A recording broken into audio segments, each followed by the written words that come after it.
అదేవిధంగా కొంతమంది తూర్పు పశ్చిమ గోదావరి జిల్లాలో కాపు కులాలు గనక మన పక్కన ఉంటే వాళ్ళు ఓట్ల రాజకీయం కోసం మనం అధికారంలోకి రావచ్చనే కాంక్షతో కొంతమంది కాపులు రెచ్చగొడతా ఉన్నారు.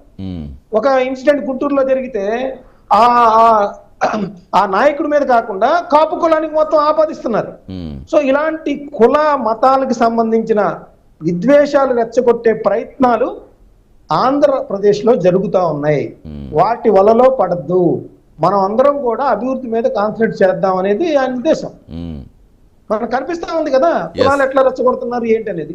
అదేవిధంగా ఇరిగేషన్ ప్రాజెక్ట్ చూస్తే అక్కడ ఉత్తరాంధ్రలో మనకి సృజన స్రవంతికి సంబంధించి కానీ రాయలసీమలో మనకు ముఖ్యమంత్రులందరూ అక్కడ వాళ్ళే అయ్యారు. కోట్ల విజయభాస్కర్ రెడ్డి గారు, జగన్మోహన్ రెడ్డి గారు, వైఎస్ రాజశేఖర రెడ్డి గారు, కిరణ్ కుమార్ రెడ్డి గారు, చంద్రబాబు నాయుడు గారు గతంలో కూడా అయ్యారు. వాళ్ళందరూ అయినా కూడా రాయలసీమలోనే ఉంది.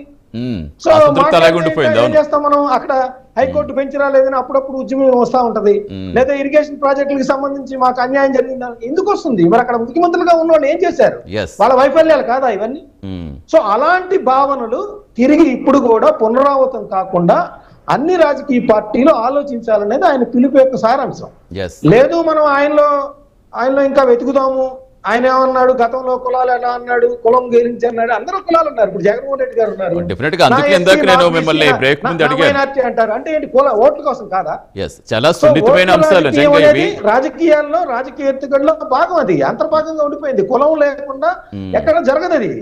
అయితే ఆ కులాలని మాత్రం అభివృద్ధికి ఆటంకంగా చేసుకోవద్దనేది ఆయన ఇచ్చిన పిలుపు. దాన్ని ఆ విధంగా చూసి మనం ముందుకెళ్ళాలి తప్పితే మనం రొటీన్ కోర్స్ లో భాగంగా మళ్ళీ మనం తిట్టుకుంటారు, లేదా ఎవరు మత మార్పులు ఎవరు జరుగుతున్నాయి, లేదు కల్తీ లడ్డు ఎవరు తెచ్చారు, లేదు గతంలో ఎవరు అంతర్వేదిలో రథాన్ని కాల్ చేశారు, ఇవన్నీ కూడా అన్నెసరీ. మీరు ఇలా చెప్పారు, గతం తవ్వుకోవద్దండి, ముందు మనం ఇప్పటి నుంచి అయినా కాన్సన్ట్రేట్ చేస్తే డెవలప్మెంట్ దిశగా అడుగులు వేయచ్చు అనేది పాయింట్. ఇటు కేంద్ర ప్రభుత్వం కాంగ్రెస్ పార్టీ అన్యాయం చేసింది, గతంలో బీజేపీ 10 సంవత్సరాలు ప్రత్యేక హోదా అని చెప్పారు, వారు అన్యాయం చేశారు. ఇప్పుడిప్పుడే పరిశ్రమలు వస్తా ఉన్నాయి. మనం ఇప్పుడు కూడా కులాలు మతాలు కుమ్ములాట్లు ప్రాంతీయత ఉప ప్రాంతీయత అని కొట్టుకుంటా ఉంటే ఇక మనం అభివృద్ధి ఎప్పుడు చెందుతాము, ఎలా ముందుకెళ్తాము అనేది ఆయన ఆవేదనగా చూడాలి దాన్ని.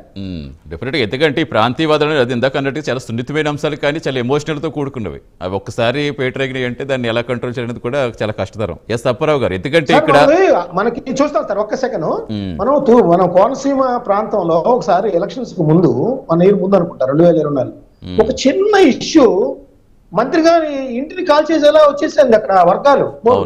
సో అంత సున్నితంగా ఉంటాయి. ఇప్పుడు నిన్న ఆకువీడులో కూడా మనం జాగ్రత్తగా